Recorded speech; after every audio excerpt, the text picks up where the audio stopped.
Welcome students. स्वागत है आप सभी का मेरे वीडियो क्लास में। आज की ये वीडियो क्लास कक्षा 9 क्लास 9 की विज्ञान के संबंध में होगी। क्लास 9 की आप सभी को विज्ञान की बुक हम लोग बिहार बोर्ड की शुरू करेंगे आज। इसमें हम लोग सबसे पहले विषय सूची देख लेते हैं, क्या क्या हम लोगों को पढ़ना है।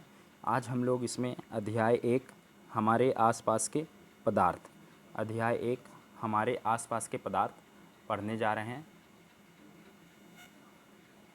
बच्चों, ये है हमारा अध्याय 1 जिसका नाम है हमारे आसपास के पदार्थ।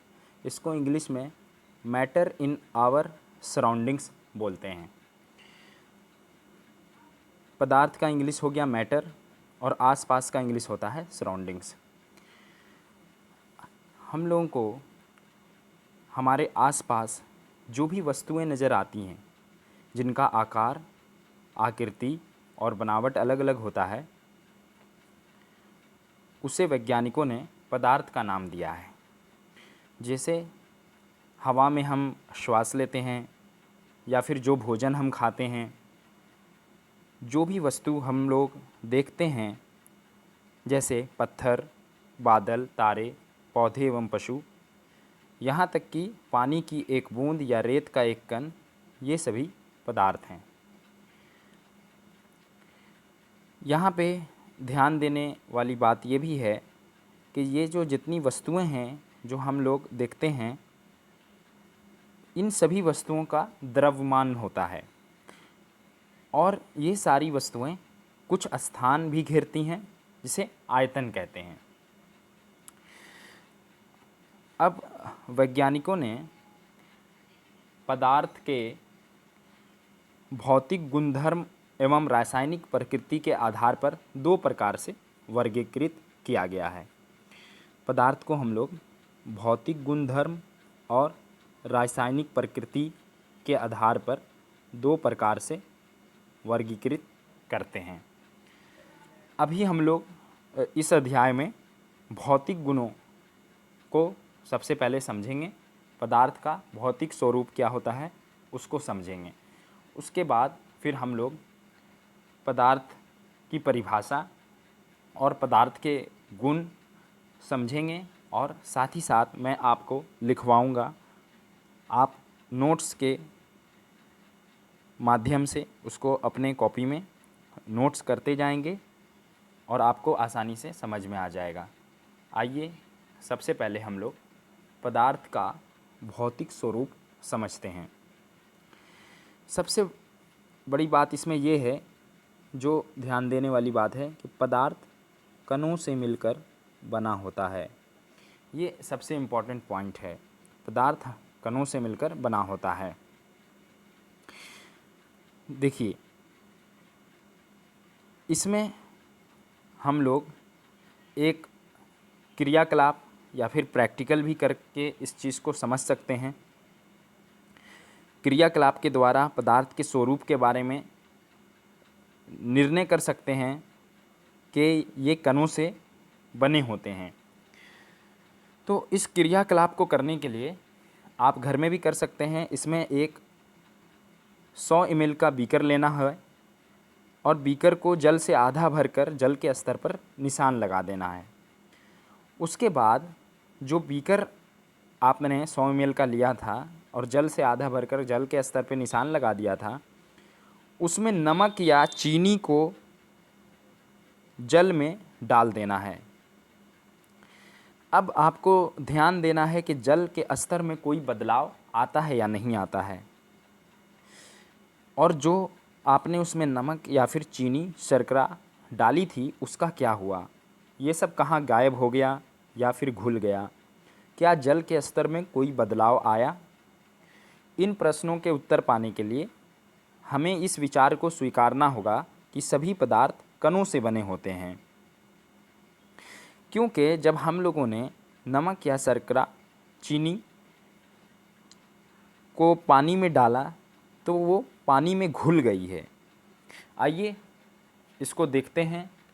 आपके पुस्तक में दिया हुआ है देखिए हम लोगों ने क्या किया कि एक बीकर ले लिया, इसमें जल 100 ml का बीकर लिया था, इसमें जल भर दिया, जल के निशान पे मार्क कर दिया, निशान लगा दिया, जल का जो स्तर था उस पर निशान लगा दिया। उसके बाद हम लोगों ने नमक या चीनी इस जल में डाला चम्मच में रख के। अब हिलाया या फिर घुलाया तो ये नमक या चीनी जो था वो इस जल में घुल गया और जल का स्तर में कोई बदलाव नहीं हुआ। जल का स्तर जो हमने पहले मार्क किया था, निशान लगाया था बीकर पे, वो वहीं का वहीं है, जबकि नमक और चीनी घुल गया और ऐसा प्रतीत होने लगा कि वो गायब हो गया है। तो इससे ये बात समझ में आती है कि जब हम जल में नमक या चीनी घोलते हैं तो नमक के कण जल के कणों के बीच के रिक्त स्थानों में समावेशित हो जाते हैं। ये आपका क्रियाकलाप था।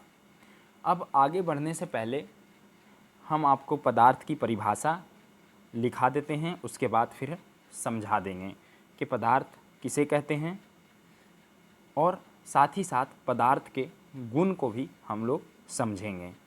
आइए आप वीडियो को पॉज कीजिए और परिभाषा और उसके गुण लिख लीजिए पदार्थ के। ये पदार्थ, इसको इंग्लिश में मैटर बोलते हैं। परिभाषा पदार्थ की क्या है, देखिए समझिए। संसार की सभी वस्तुएं जिस सामग्री से बनी हैं, जिनका कुछ द्रव्यमान होता है और स्थान आयतन घेरती हैं, पदार्थ कहलाती हैं। जैसे मिट्टी, हवा, पानी, पत्थर, पौधे इत्यादि। ये पदार्थ की परिभाषा हो गई। अब हम लोग पदार्थ के गुण को भी लिख लेते हैं। सबसे पहला है पदार्थ का गुण, पदार्थ कणों से मिलकर बना होता है। आइए पहले लिख लीजिए, वीडियो को पॉज कीजिए और नोट्स बना लीजिए, लिख लीजिए। उसके बाद हम आपको एक एक करके सारे पॉइंट्स समझा देंगे, आपको बिल्कुल समझ में आ जाएगा। बहुत आसान और बहुत इंटरेस्टिंग टॉपिक है ये। दूसरा इसमें है पदार्थ के कण अत्यंत सूक्ष्म होते हैं। पदार्थ के कण बहुत ही छोटे होते हैं, जो नंगी आँखों से हम लोग नहीं देख सकते हैं। सूक्ष्मदर्शी लगा के ही देख पाएंगे हम लोग, या फिर माइक्रोस्कोप लगा के ही देख पाएंगे। बच्चों इसमें तीसरा पॉइंट है, पदार्थ के कणों के बीच रिक्त स्थान होता है। पदार्थ के कणों के बीच रिक्त स्थान होता है। चौथा पॉइंट है, पदार्थ के कण निरंतर गतिशील होते हैं। पांचवा पॉइंट है, पदार्थ के कण एक दूसरे को आकर्षित करते हैं। और छठा और आखिरी पॉइंट है पदार्थ के गुण का, पदार्थ के कणों में गतिज ऊर्जा होती है, जिससे ताप बढ़ने पर इनकी गतिज ऊर्जा और तेज हो जाती है। ये थे पदार्थ के गुण।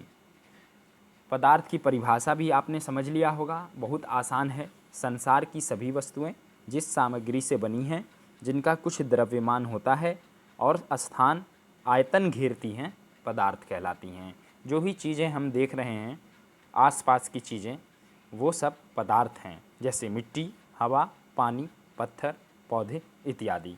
उसी तरीके से पदार्थ के गुण को भी आपने लिख लिया होगा। इसको अच्छी तरीके से समझ लीजिए कि पदार्थ कणों से मिलकर बना होता है। पदार्थ कणों से मिलकर बना होता है। इसको भी थोड़ा सा समझ लीजिए कि पदार्थ कणों से मिलकर बना होता है। इसको मान लीजिए आप कि ये कोई पदार्थ है, ये हमारा पदार्थ है। ये सूक्ष्म कणों से मिलकर बना होता है, जिसको हम लोग नंगी आँखों से नहीं देख सकते हैं। ये पदार्थ के कण हो गए। इसी में आगे है दूसरा पॉइंट, पदार्थ के कण अत्यंत सूक्ष्म होते हैं। ये बहुत ही सूक्ष्म होते हैं, इनको हम लोग नंगी आँखों से नहीं देख सकते हैं। इनको देखने के लिए माइक्रोस्कोप या फिर सूक्ष्मदर्शी का प्रयोग करना होगा। इसलिए पदार्थ के कण अत्यंत सूक्ष्म होते हैं, समझ गए होंगे आप लोग। तीसरा पॉइंट है, पदार्थ के कणों के बीच रिक्त स्थान होता है। देखिए, दो पदार्थ के कण के बीच रिक्त स्थान है, खाली जगह होता है। इसी तरीके से जब हमने क्रियाकलाप किया था कि हमने एक गिलास में या फिर बीकर में 100 ml का बीकर जो लिया था उसमें जल डाल के निशान लगा दिया था, उसके बाद फिर हम लोगों ने इसमें चीनी या फिर नमक ऐड किया था, इसमें डाला था। घुलाने के बाद इस जार में या फिर बीकर में जो जल मार्क किया था, निशान लगाया था, उतना ही रहता है, उसके स्तर में कोई चेंज नहीं आता है। इसका मतलब ये हुआ कि चीनी या नमक जो हम लोगों ने डाला था वो उसमें घुल गया और पदार्थ के कणों के बीच रिक्त स्थान होता है, और जो ये चीनी या नमक का जो कण था वो इन्हीं जल के कणों के बीच में जो रिक्त स्थान था उसमें जाके समावेशित हो गया। आइए अगला पॉइंट देखते हैं। पदार्थ के कण निरंतर गतिशील होते हैं। पदार्थ के कण हमेशा गतिशील होते हैं। पदार्थ के कण एक दूसरे को आकर्षित करते हैं। पदार्थ के कण एक दूसरे को आकर्षित करते हैं। एक दूसरे को पदार्थ के कण आकर्षित करते हैं। पदार्थ के कणों में गतिज ऊर्जा होती है। गतिज ऊर्जा होती है जिससे ताप बढ़ने पर इनकी गतिज ऊर्जा और तेज हो जाती है। अभी आप लोगों ने वीडियो को पॉज करके पदार्थ के गुण और पदार्थ की परिभाषा को नोट कर लिया होगा, कॉपी में नोट्स बना लिया होगा। पदार्थ के कणों के अभिलाक्षणिक गुण हम लोगों ने अभी पढ़ा है, जिसमें कि पदार्थ के कणों के बीच रिक्त स्थान होता है, ये हम लोग समझ गए। पदार्थ के कण निरंतर गतिशील होते हैं, ये भी हम लोग समझ गए। और पदार्थ के कणों में गतिज ऊर्जा होती है। तापमान बढ़ने से कणों की ऊर्जा, गतिज ऊर्जा या फिर गति तेज हो जाती है। इसलिए हम कह सकते हैं कि तापमान बढ़ने से कणों की गतिज ऊर्जा भी बढ़ जाती है। अब देखिए, ये पढ़ने के बाद हम लोग को ये समझ में आ गया कि पदार्थ के कण अपने आप ही एक दूसरे के साथ अंततः मिश्रित हो जाते हैं। ऐसा कणों के रिक्त स्थानों में समावेश के कारण होता है। बच्चों, आप लोगों ने पदार्थ और उसकी परिभाषा, पदार्थ के गुण का नोट्स भी बना लिया होगा और समझ भी गए हैं। अब आगे अगली वीडियो में हम लोग इन प्रश्नों के उत्तर हम आपको लिखाएंगे और आपका प्रश्न और उसका उत्तर भी हो जाएगा। हम आपको होमवर्क भी देते हैं, आप अपने से इन प्रश्नों के उत्तर लिखने की कोशिश कीजिएगा घर में, और कोई डाउट होगा, कोई कन्फ्यूजन होगा तो आप कमेंट बॉक्स में कमेंट करके पूछ सकते हैं। आपके प्रश्न हैं, निम्नलिखित में से कौन से पदार्थ हैं? कुर्सी, वायु, स्नेह, गंध, घृणा, बादाम, विचार, शीत, नींबू पानी, इत्र की सुगंध। इनमें से कौन कौन से पदार्थ हैं आपको बताना है। आप कमेंट करके ज़रूर बताइए। उसी तरीके से दूसरा प्रश्न, तीसरा प्रश्न और चौथा प्रश्न, पदार्थ के कणों की क्या विशेषताएं होती हैं, ये 1, 2, 3, 4 प्रश्न आप अपने से क्वेश्चन प्रश्नों के उत्तर लिखने की कोशिश कीजिए। अगर क्वेश्चन प्रश्नों के उत्तर नहीं लिख पाएंगे तो हम अगली वीडियो में आपको इन सारे प्रश्नों के उत्तर लिखाएंगे और समझाएंगे भी। आप चैनल को सब्सक्राइब कर लीजिए ताकि आपकी पढ़ाई बाधित ना हो और रोज़ाना आप इसी तरीके से बिना किसी रुकावट के अपनी पढ़ाई जारी रख सकें। धन्यवाद।